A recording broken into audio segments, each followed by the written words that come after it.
Pagi itu, suasana di mansion Caivano mendung meski matahari bersinar terang. Xavian berdiri di balkon lantai 3, menatap taman yang mulai bermekaran.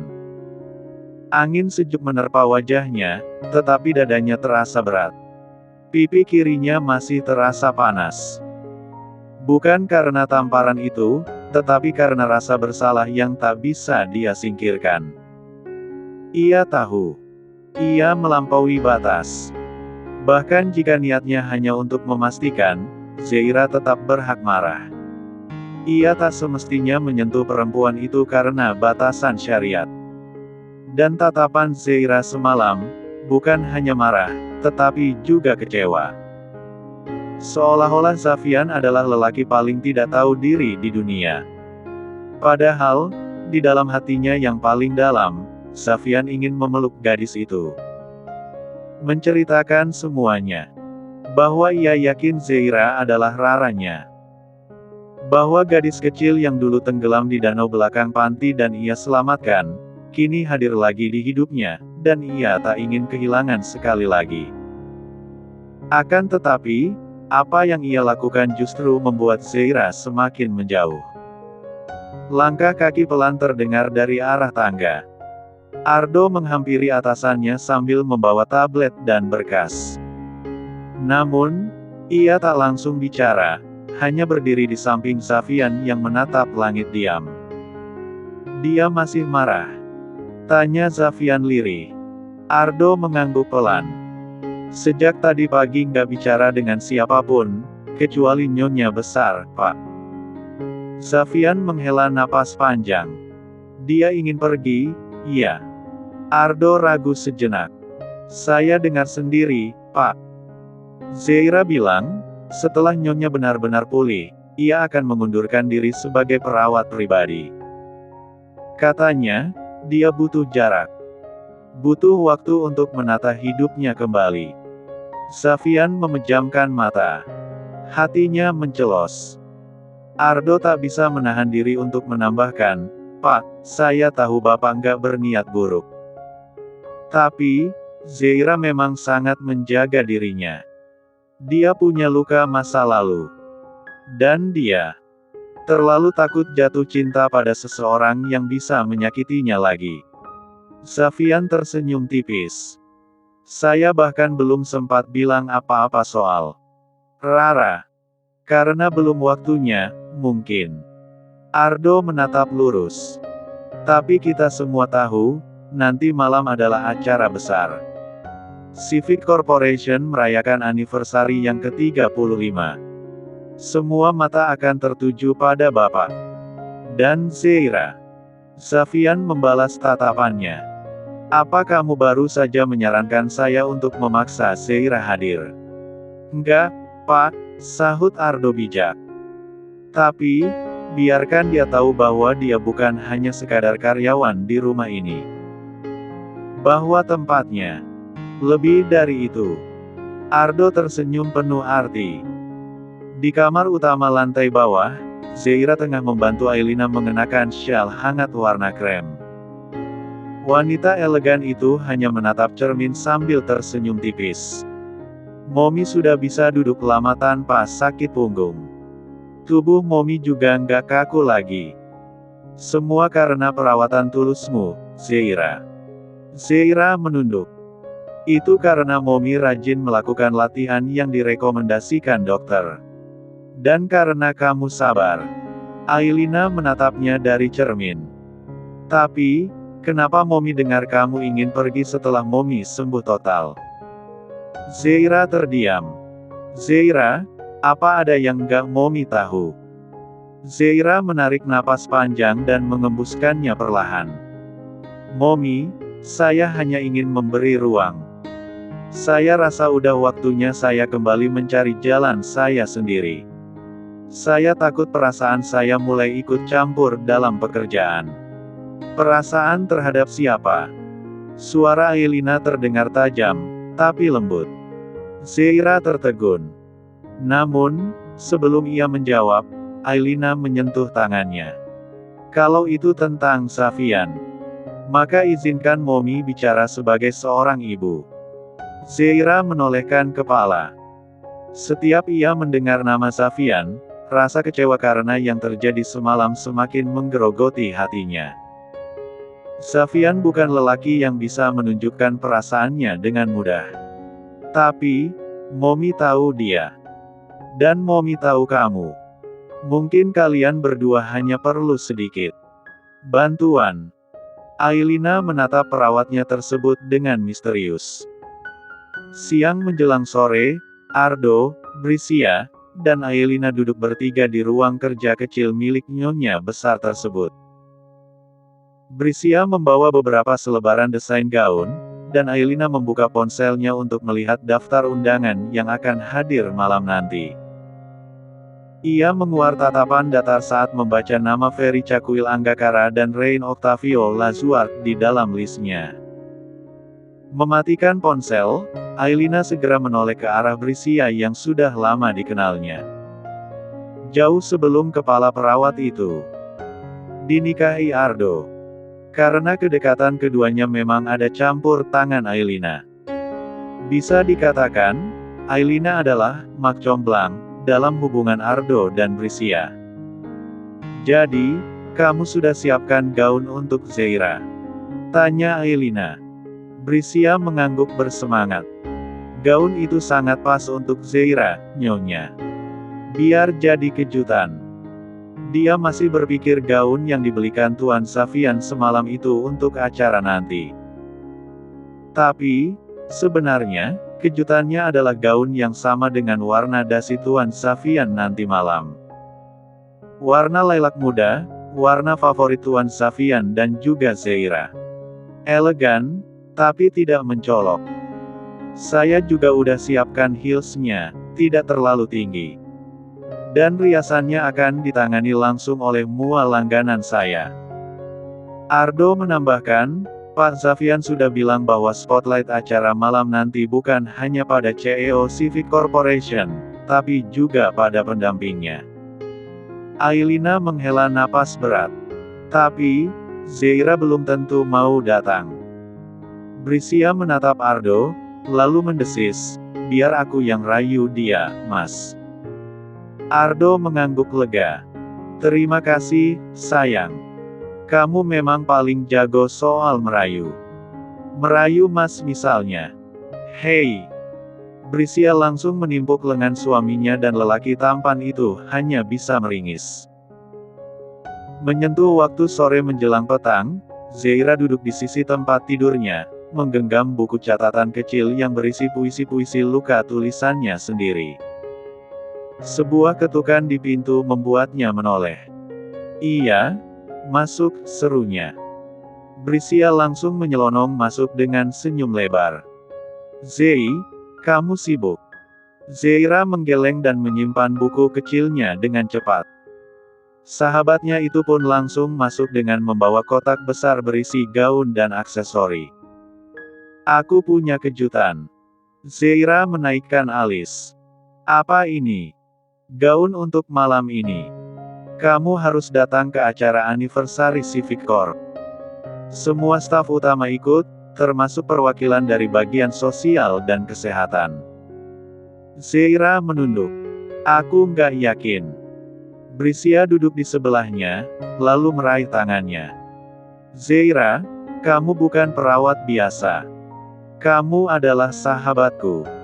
Dan kamu seseorang yang sangat berarti di rumah ini. Aku nggak tahu harus bersikap gimana kalau nanti bertemu Tuan Xavian, gumam Zeira. Justru karena itu kamu harus datang. Terkadang, orang butuh waktu untuk bicara saat mereka berpakaian lebih cantik. Jadi, lupakan gaun semalam dan pakai gaun ini. Oh, tadi aku juga memesan satu set kerudung dari brand ternama. Nanti akan diantar ke sini. Brisia terkekeh kecil. Zeira akhirnya tertawa pelan. Terhibur. Brisia mengusap pundaknya. Berikan kesempatan sekali lagi. Kamu nggak akan tahu, mungkin malam ini jadi malam yang bisa mengubah segalanya, Zeira. Nanti malam adalah malam kamu. Udah waktunya kamu bersinar. Jangan lupa kenakan gelang pemberian Tuan Safian juga. Ailina tengah mematut diri di depan cermin saat kotak kosmetik kecilnya tergelincir dari atas meja rias. Ia refleks mencoba meraihnya, tubuhnya condong ke depan hingga mendadak kursi rodanya goyah. Ya Allah! Serunya lirih saat kursi roda miring nyaris terjungkal. Namun, detik berikutnya, secara refleks kakinya berdiri menopang tubuhnya. Ya, Ailina berdiri. Dengan dua kaki. Tanpa bantuan siapapun. Ia terdiam. Tubuhnya kaku. Jantungnya berdegup kencang. Ia melirik ke bawah. Kakinya benar-benar menopang tubuhnya. Perlahan, ia melangkah. Sekali, dua kali. Terlatih, tetapi berhasil. Air matanya mengalir tanpa suara. Sudah sekian lama sejak stroke ringan itu menyerangnya, ia tak pernah berharap bisa berdiri dengan kekuatannya sendiri. Akan tetapi, hari ini ia bisa. Namun, euforia itu hanya berlangsung sekejap. Wajah Zeira langsung terlintas di benaknya. Saya akan mengundurkan diri jika Momi udah sembuh total. Kata-kata Zeira masih terngiang jelas. Ailina langsung menyeka air matanya, mengambil napas panjang, lalu duduk kembali di kursi rodanya. Ia mengambil remote kursi elektriknya dan menggerakkan kembali ke posisi semula. Belum saatnya semua orang tahu. Belum. Ballroom Hotel Bintang 5 Jakarta Selatan dihiasi lampu gantung kristal menjuntai megah, menyinari ruangan luas yang dipenuhi orang-orang penting dan berpengaruh. Acara Anniversary Civic Corporation ke-35 malam ini diselenggarakan dengan megah dan penuh kemewahan. Dekorasi bernuansa emas dan biru navy mempertegas keagungan perusahaan yang dipimpin generasi baru keluarga Crazy Rich Caivano, Safian Hasrel Caivano. Zeira melangkah dengan tenang di samping kursi roda Ailina yang didorong oleh pelayan setia mereka, Mbak Lastri. Gaun lilac muda yang ia kenakan selaras dengan kerudung sutra menutup dada, membuatnya terlihat sangat elegan. Para tamu sempat menoleh, beberapa bahkan menyangka dia artis pendatang baru. Akan tetapi, langkah mereka terhenti saat mendengar suara penuh ejekan menusuk dari arah depan. Oh, jadi kamu bawa pasien penyakitan ke acara megah kayak begini. Sindir Freya Camilla Anggakara, yang berjalan menggandeng tangan Rain dengan gaun hitam ketat berpotongan selutut. Emangnya kalian diundang? Zeira yang menahan sakit hati saat melihat suaminya bersama perempuan lain pun segera membuka mulut hendak menjelaskan siapa wanita yang baru saja Freya hina, tetapi tangan Ailina terangkat menahannya. Mulutmu adalah harimaumu, ucap Ailina dengan tenang, tetapi tajam. Kami permisi. Ayo, Lastri. Zeira mengangguk dan hendak menyusul tetapi tiba-tiba pergelangan tangannya dicekal kuat. Rain pelakunya. Tatapannya basah. Napasnya memburu. Zei. Ini kamu, kan? Cetusnya. Aku nyari kamu kemana-mana, sayang. Aku. Zeira berusaha menarik tangannya. Lepaskan, Mas. Jangan buat keributan di sini. Please. Rain mengiba, seolah-olah lupa pada Freya yang berdiri beberapa langkah di belakang mereka. Freya melotot. Mas Rain. Zeira akhirnya berhasil melepaskan cekalan tangan suami yang mengkhianatinya itu, tetapi detik berikutnya, Freya melangkah maju dengan senyum licik dan tajam. Matanya terkunci pada gelang yang dikenakan Zeira. Ya ampun. Gelang itu. Freya menunjuk pergelangan tangan Zeira. Zeira menoleh. Apa maksudmu? Freya mengangkat tangan kirinya dan menunjukkan gelang safir ungu identik dengan yang dikenakan Zeira. Gelang ini edisi terbatas. Hanya ada satu-satunya, dan itu Adalah yang aku punya. Dari kakakku, Ferry Cakuil Anggakara. Zeira tersentak kecil mendengar nama familiar tersebut. Beberapa tamu yang ikut mengamati mulai berbisik-bisik. Beberapa bahkan menatap Zeira dengan ekspresi mencibir. Jadi, kamu pakai versi kaunnya, iya. Supaya kelihatan masuk jajaran orang kaya di pesta ini. Freya menyeringai puas. Aduh, lucu banget. Perawat miskin sok jadi elegan dan kaya raya, tambahnya. Zeira menatapnya dingin. Aku nggak tahu gelang kamu itu dari mana, tapi yang aku pakai sekarang adalah hadiah seseorang. Rain mengerutkan dahi. Itu bukan dari Ferry, kan? Zeira menggeleng. Aku nggak perlu menjelaskan apapun pada kalian. Freya tertawa sinis. Ya jelas nggak bisa jelasin. Karena kamu beli gelang kaunnya di Tanah Abang. Duh, menyedihkan. Orang-orang mulai mengerubungi. Beberapa melempar senyuman mengejek, yang lain mengabadikan dari jauh. Zeira meremas tangannya kuat-kuat. Air matanya tertahan. Rain menatap gelang itu, ragu. Ia tahu kakak Freya memang seorang pemilik perusahaan perhiasan mewah meski tidak sebesar Civic Corporation tempatnya bekerja. Zeira tidak mungkin mampu membelinya. Itu pikir Rain sekarang. Zei, benar ini bukan gelang palsu. Suara Rain bagai belati yang mengoyak hati Zeira. Zeira memandang lelaki itu lama. Kamu pikir aku akan memalsukan sesuatu hanya untuk kelihatan sejajar denganmu? Rain terdiam. Tak bisa menjawab. Zeira tertawa hambar. Begitu mudah kamu percaya pada orang yang menghancurkan pernikahan kita, Mas. Rain membeku. Lagi-lagi ia dihadapkan pada dua pilihan, antara cinta dan logika.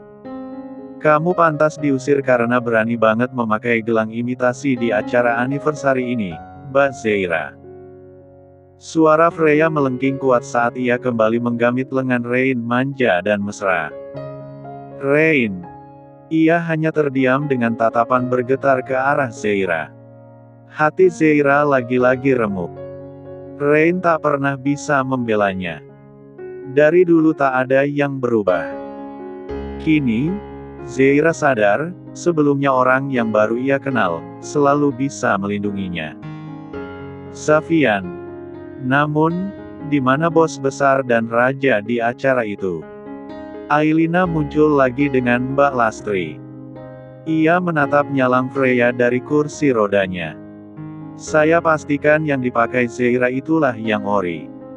Yang kamu pakai itu yang KW, Nona Freya. Freya sukses melotot. Ia menunjuk Ailina tanpa sopan santun. Hei, wanita tua. Jaga bicara kamu, iya. Kamu nggak tahu siapa aku, Aku adik kandung CEO Anggakara Lux, juga istri sah dari manajer umum Civic Corporation. Kamu siapa di sini? Pengemis. Ailina sudah mengepalkan tangannya diam-diam. Sayangnya, memang tak banyak yang tahu siapa dirinya. Hanya anggota Dewan Komisaris perusahaan saja yang mengenalnya, tidak untuk karyawan baru perusahaan. Tentu tidak juga dengan Rain. Kenapa diam? Panggilkan security. Usir perawat miskin dan wanita pengemis ini dari pesta. Titah Freya angkuh. Sebuah sedan hitam mengerem mendadak di pelataran hotel. Xavian keluar dari sana dengan wajah dingin, diikuti Ardo dan Brisia yang tampak tergesa. Mereka terjebak kemacetan sebelumnya sehingga tidak bisa menyusul mobil yang membawa Zeira dan Ailina dengan segera. Cepat! Di mana dia? Tanya Xavian, nada suaranya tegas tanpa menghentikan langkahnya. Belasan pengawal langsung berjalan berjajar di belakang mereka bertiga. Security mengirim pesan, sedang ada keributan kecil di depan ballroom. Pak, sahut Ardo sambil mengecek ponselnya. Xavian berjalan cepat dan langkahnya lebar agar segera memasuki elevator di lobi hotel. Ia juga keluar dengan tergesa-gesa disusul pengawalnya yang memakai lift berbeda. Saat mendekat ke arah kerumunan kecil di sisi ruangan, suara sinis Freya terdengar jelas. Gelang murahan. Berani sekali perawat miskin itu menunjukkan wajahnya di acara malam ini. Nggak tahu malu. Xavian tak menunggu lebih lama. Ia menembus kerumunan, dan di depan sana, Zeira sudah terduduk di lantai dengan mata berkaca-kaca, sedangkan Rain dan Freya berdiri di hadapannya. Tatapan Zeira terangkat, dan begitu melihat Xavian datang, ia langsung mengalihkan pandangan dengan air mata menitik cepat. Xavian sudah menajamkan tatapannya. Freya Camilla Anggakara. Freya menolehkan kepala dan detik itu juga wajahnya memucat. Bukan hanya melihat Xavian, tetapi ia mendapati tatapan Elang Ferry yang juga baru tiba di sana. Keributan apalagi yang kamu buat sekarang? Ferry seakan-akan ingin menelan adiknya hidup-hidup. Kerumunan tamu masih berdesis saat Xavian menunduk perlahan, hendak membantu Zeira bangkit dari lantai. Mata elangnya memancarkan kekhawatiran yang tak mampu ia tutupi. Namun, belum sempat tangannya menyentuh lengan Zeira, sebuah tangan lain mencengkeram pergelangannya. Rain Octavio Lazuart. Saya masih suami sahnya, kata Rain, tegas, tetapi sedikit bergetar.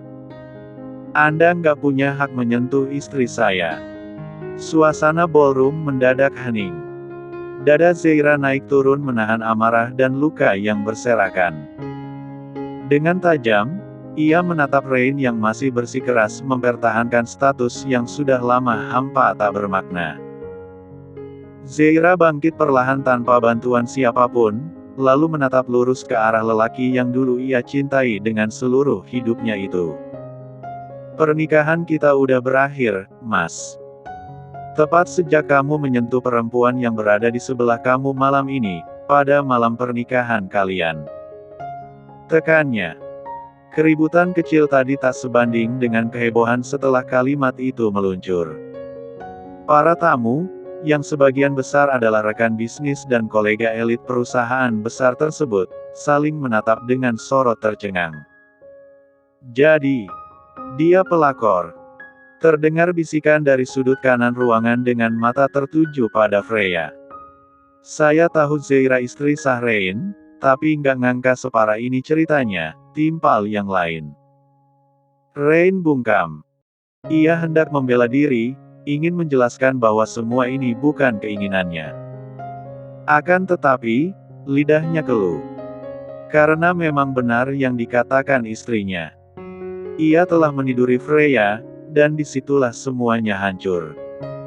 Freya yang merasa diserang dan semakin tersudut, akhirnya angkat suara. Dasar perawat miskin. Kamu emang pintar cari simpati. Cuma karena aku. Cukup. Sebuah suara berat dan tegas menghentikan ocehannya.